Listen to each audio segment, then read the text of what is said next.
Okay, so basically, I'm sitting here and I'm watching the Republican debate. So I have all of the essentials, things that you'd normally associate with a football game. I've got my pina colada, 32 ounce, and yes, this is alcoholic because, you know, when you have to listen to all this rhetoric from all these assholes who are going to lose to Donald Trump, you definitely need the alcohol. I've got my hot wings right here with my little bit of dressing on it. And then most importantly, I have my Trump debate bingo card. Basically what this is it's all of Donald Trump's typical sayings, and as he rattles them off, I just strike through until I actually get a bingo. So, you know, I'm waiting for him to call somebody stupid, I'm waiting for him to say I'm rich, I'm waiting for him to say something about weakness, build a wall. So basically that's my Trump bingo card. So I've got everything I need right here. And since my girlfriend doesn't like politics, she won't be watching with me. So you can go and watch that bullshit on Lifetime. I'm here listening to my man, Don Trump, firing shots at Ron Paul. The thing just got started, and he already started off with, Rand Paul, you shouldn't even be here. You're number 11. What are you doing here? That shot's fired. That shot's fired. Somebody call for backup. I'm talking about balancing budgets. Every single goddamn one of these states. $4.7 billion to help working. Yeah, so anyway, I'm pretty sure you're watching it too. But I'm absolutely loving it. Look at this. My man Don is like, why do I have to listen to this? I don't even know who this guy. This guy's an asshole. He's like, why do I have to listen to this asshole talk? Somebody who's going to stand up and fight for average Americans to put them back in charge of the government. Average Americans? Like who? Like me? Let's move on. They're next to a jet, the Air Force One, Ronald Reagan Library. Is it the political? Okay, Governor Kasich, go ahead. And Fiorina's just trying to keep her mouth shut so she can go up maybe 1 or 2 points. And this guy Kasich, he has no chance at all. See, the one thing that y'all have to realize is that liberalism has eaten away at this country so much that people hear that accent in his voice and hate him right away. How we're going to pay down the debt. What we're going to do. They're talking about paying down the debt. Years ago, I remember in 2011 or 2012, the national debt was like 12 trillion, and I thought that was bad. Goddamn national debt's like damn near $19 trillion at this point. They ain't no paying that down. If the Federal Reserve raises rates, it'll be impossible to pay the national debt down. And I'm not talking about the deficit, because a lot of you idiots don't understand the difference between debt and deficit. The simple fact of the matter is the national debt is unpayable. It's absolutely unpayable. Not in our lifetimes, not ever. It's unpayable. If the interest rates rise, which they have to rise, the national debt would become unserviceable. Comptroller David Walker talked about that back in 2008. So now we're in a situation with 0% interest rates. The economy's not moving at all. The housing prices are the problem, because the problem is housing prices and real estate have an inverse relationship. If real estate rates go up and housing prices go up, the interest rates go down. If the housing prices go up, interest rates go down. It's very simple. If housing prices go up, there's fewer people applying. So that means that the supply and demand balance means that there's less demand, so the supply rises. The problem is most of these people have no equity in their houses. They can't sell them. They can't move. Everybody's underwater on their houses. They're underwater on their car loans, which are depreciating faster than that bullshit 74-month, and in some cases 144-month term that some of these people have.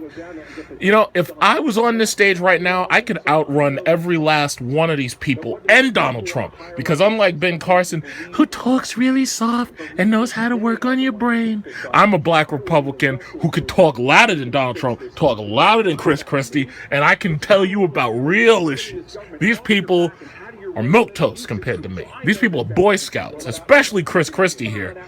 Rand Paul said Chris Christie hugged Obama, and that was it. That was a kiss of death. These guys really disappoint me. So, you know, I'm going to sit back, drink my beer, you know, listen to these losers talk. But the simple fact of the matter is, none of these people are really governors. I mean, Chris Christie's a governor. Jeb Bush was a governor. In my opinion, the Constitution should say if you haven't had at least one term as governor, you're not allowed to run. And the reason why I say that is because these people have no idea how to govern. Now, granted, co-equal branches of government makes it so that I don't really have to worry about who has access to the nuclear codes. None of these assholes would ever be allowed to launch a nuclear weapon. None of them. None of them. Only Truman, and only in dire circumstances fighting the Japanese in World War II. None of these losers would ever be allowed to touch a nuclear weapon. Period. They just wouldn't. Co-equal branches of government mean that there's only so far an asshole can actually go. And the reason why the founders did co-equal branches of government with the Supreme Court and the Congress, the reason why is very simple. It's so even if you got one of these assholes into office, God forbid Bernie Socialist Sanders or Hillary, I don't remember where my personal server is, Clinton. The simple fact of the matter is co-equal branches of government make it so that even if this moron who nearly destroyed Hewlett-Packard, I think you saw my computer over there, even if this moron got in, I don't know if you know, Hewlett-Packard just cut 30,000 jobs. Even if she got in, there's so much damage she could do, and in 4 years, we'd have her ass right out of there. If Chris Christie got in and we didn't like him, 4 years, he's out. 8 years, if he gets revoted in, he's out again. This is not a monarchy. That's why nobody wants Jeb Bush, because his last name is Bush. That's the bottom line. I don't know what the fuck he knows about Common Core. I don't care what he knows about Common Core. Simple fact is his last name's Bush. That's it. You're done. Get out. Get out. Get out. Get out. Get off the stage. Your name's Bush. Get off the stage. As for you, you're the one who gave up Hewlett-Packard's cameras. And you're the reason why Hewlett-Packard's a mess. Because if it was me running Hewlett-Packard, we'd be making gaming computers. In fact, we'd probably have an Xbox partnership. But you sold off all goddamn assets, and now they're cutting 30,000 jobs. You people are pathetic. You don't know how to run a business. I'm on YouTube making nothing but profit off of these stupid cell phone videos, and these morons are standing there running this country into the ground. I had nothing to do with it. These are the bastards, except for Donald Trump, because he had nothing to do with it. He didn't run the country into the ground. He's not responsible for that national debt. These people, Republicans and Democrats, both are taking turns running the country into the ground. That's where the anger is coming from. And the reason why Donald Trump is leading is because Americans are pissed the frick off. They're angry. They know that there's an economic crash coming. They can't buy a house. They can't get out of their parents' basements. They're 30, 40 years old women with their children living in their mom's house. They can't afford a house. Divorce rates tearing this country apart. Jobs lost. There's so many people not even in the workforce anymore. I could out-talk you, Donald Trump. I could out-talk you. I respect you, but I could out-talk you. Simple fact of the matter is, this economy's bullshit. All of the growth between 2001 and now, you could even go further back, all of the growth is fake.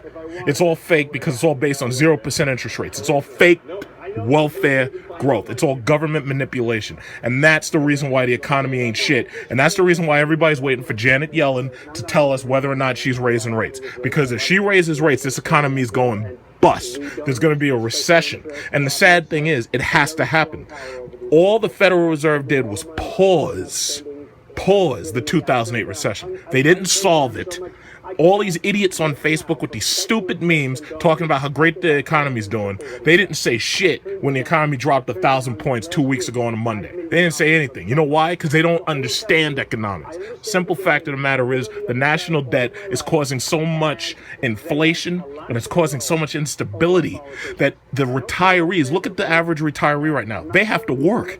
They can't retire. They have no equity in their house. And on top of that, their money's not worth what it should have been worth because of the inflation. They can't even keep up with the inflation. And God forbid you have a 401k. You've lost so much money, your 401k ain't worth shit. See, I don't have a 401k. I have a regular retirement plan, and my retirement plan has an inflation protection of like 12% or something like that. Meanwhile, you know, this country is going down because of this globalist, liberalist bullshit. And that's why I want Donald J. Trump in there. I want him to shut these other assholes the fuck up.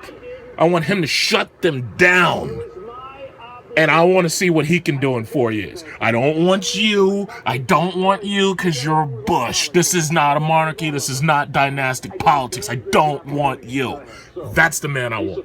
Oh, yeah, he does. You don't like the way he talks about you? You don't like the fact that he called you an idiot? Well, guess what? If he called you an idiot, chances you're an idiot. Sorry. Rand Paul, you shouldn't be on that stage. You're number 11. You shouldn't be on that stage. Get off the stage. Get off the stage. That libertarian nonsense. Get off the stage. And Huckabee, my man Huckabee, nobody even talks to this guy. They don't even ask him questions. Ben Carson's the smartest black guy that's ever existed in the history of the world. And the problem is he's just too soft. Yeah, a lot of people gravitate towards him because he's soft and he's kind. And he talks so softly. And if you have a problem with your medulla oblongata, he can open up your skull and he can replace some of your nerves. But the simple fact is he's too soft. Now, do I trust him with the nuclear button? Oh, absolutely. There's nothing he could do anyway. They didn't let Obama do shit. He launched a couple Predator drones. That was it.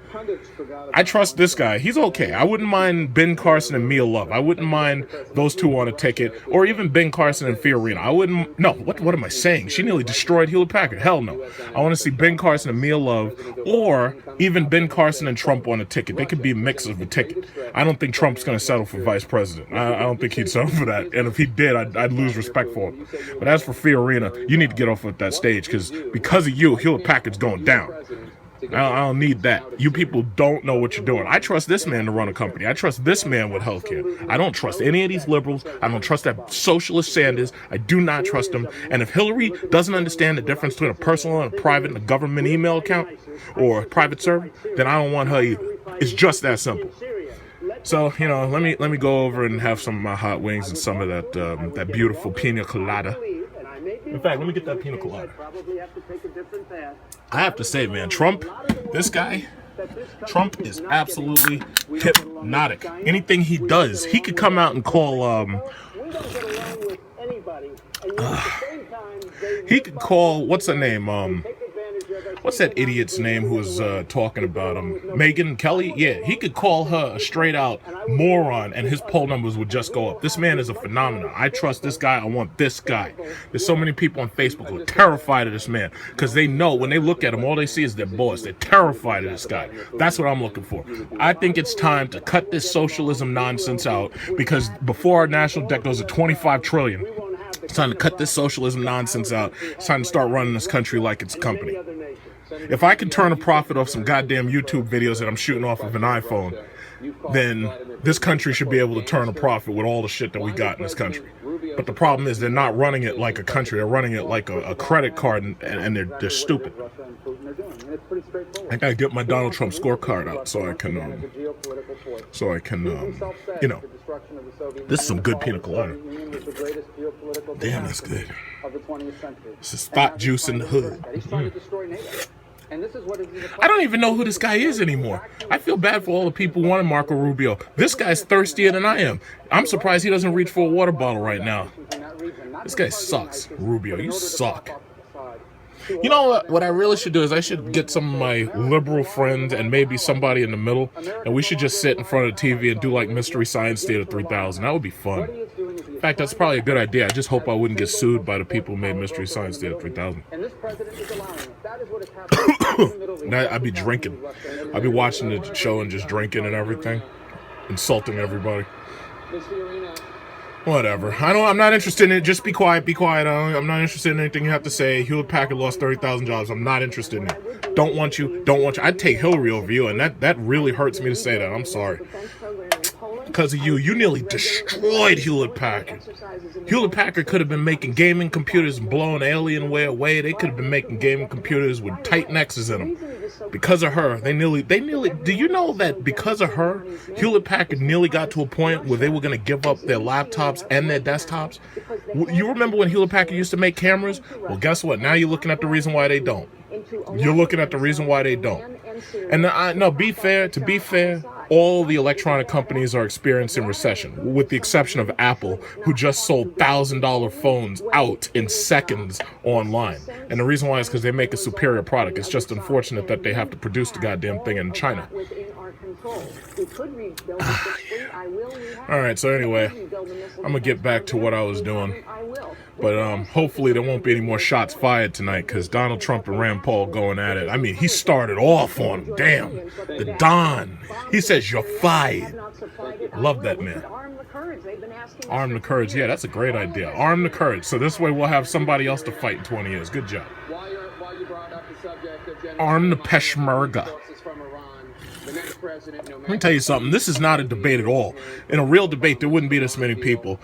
And this thing should really take like 5 or 6 hours. And none of these guys can really talk for 5 or 6 hours, except me. I probably know more than half these guys up here. I mean, some of these people don't even know the last name of the terrorist leaders we've killed. I pay attention to this stuff. Most of these guys don't. Well, let me tell you, Jake. Oh, let me tell you, Jake. Why is this guy up here? This guy's a joke. He's like 2%. Why are you here? Why are you here? Why are you here? You're losing. You're gonna lose. I don't know who's gonna win, but you ain't. What are you doing here? What are you doing? Go home. Go home. Just go home. Go home. This guy. What a joke. Ted Cruz. What a joke. What are you doing here? Go play Xbox. Get out of here. Get out of here. Mr. Trump, please have him escorted out. This man shouldn't be here. Neither should Rand Paul. Get him out of here. There's nothing you can do about the Iran nuclear deal. It's a non-issue. Nuclear non-proliferation has never worked. Tell me a country nuclear non-proliferation worked with. North Korea got the bomb. Pakistan got the bomb. India has the bomb. The reason why they're scared is because if Iran gets a nuclear weapon, or I should say when they get a nuclear weapon, because the problem is these governments turn all their resources away from their people and into building nuclear weapons. The problem is once they get a nuclear weapon, then they won't be able to put sanctions on them anymore because now they'll have the power to say no. It's basically what would happen if you have people who have guns and people who don't have guns, and all of a sudden somebody who didn't have a gun gets a gun. Now they have the ability to shoot back. That's the reason why they're so scared of Iran. Problem is North Korea's got nuclear weapons too. You can't do anything about that because nuclear weapons in North Korea are basically making North Korea a buffer zone for China. And that's to keep America and South Korea off their borders. And that's the bottom line. Iran's going to get a nuclear weapon, and there'll be nothing you can do except point back and blame Obama for it 10 years from now. What good will it do then? Ultimately, there's nothing you can do about that. And the scary thing is, if Iran gets one, Egypt's going to want one, because Egypt is Sunni, Iran is Shia. It's a Shia-Sunni big civil war. But the problem is, these people are in such high proximity to each other, they'll never go nuclear weapon. They'll never use those weapons on each other because they're too close to each other. The refugee crisis would be 10 times what it is right now. You wouldn't be worried about 5,000 people coming to your border. You'd be worried about 50,000 people. You'd be worried about 100,000 people, maybe even 1 million. So I'm not worried about that. There's nothing you can do. The nuclear deal that they signed was inevitable. There's nothing they can do about it. Imagine this. There's nothing that they can do about it except talk smack. There's nothing they can do about it. There's nothing they can do about Iran, just like there's nothing they can do about North Korea. North Korea is backed by China. There's nothing you can do about that. I think most of us know that. There's nothing you can do about it. Furthermore, those are sovereign nations, and there's really not much you can do about it. If they turn all their resources towards nuclear technology, they'll get it sooner or later. All it takes is time. I'm sorry. Let me tell you something. I could out-talk every single one of you losers. Especially you. You shouldn't even be here. You're number 11. Get out of here. And who's this? Who the hell is that? Is that Scott Walker? These people, I don't even know who these people are because nobody's paying any attention to them, especially her. You shouldn't be there. Hewlett Packard lost 30,000 jobs because of you. Whatever. I'm going to go eat my chicken wings.